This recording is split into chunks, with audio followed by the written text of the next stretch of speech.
Here is a question, your Reddit question. Again, this is Russ Whitney.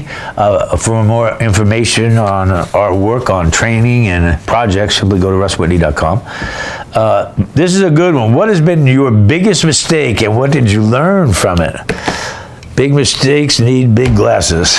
Now, these are not prescription glasses. They're just for fun. You know what? When I read this question, who's this coming from? This is coming from, let's see, this is coming from clam powder. Clam. Okay. Biggest mistake, easy. Go back to the mid-2000s, 2005.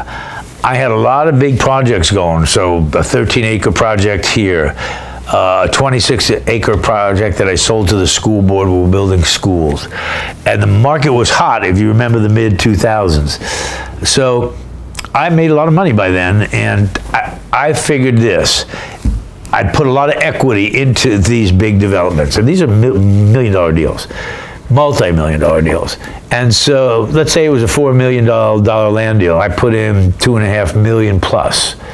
And I figured if the market dropped 50%, I'd still be safe. Well, guess what? In the mid-2000s in Florida, the commercial and land market dropped by 90%.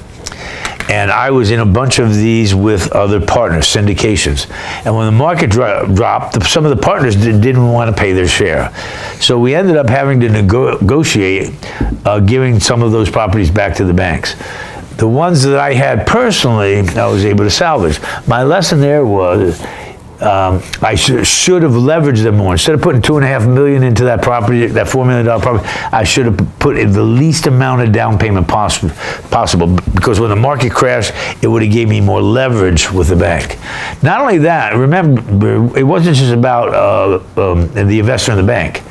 The government was involved, Wall Street was involved, and let's say Wall Street and the government wasn't watching. The banks were involved, the investor was involved. Banks knew that they were overfinancing properties. Look how many mom and pops went into foreclosure during that 2006-7. Lots of people lost their homes. That was a Wall Street problem. The government wasn't watching. Part the investor or the owner's fault. They should have known they were over-leveraging. But you know, the hype was there, kind of like it is right now. There was overconfidence. So the lesson, simple as this: leverage as much as you can. Put the least amount of down payment you have to put into a property, and always maintain the power of leverage.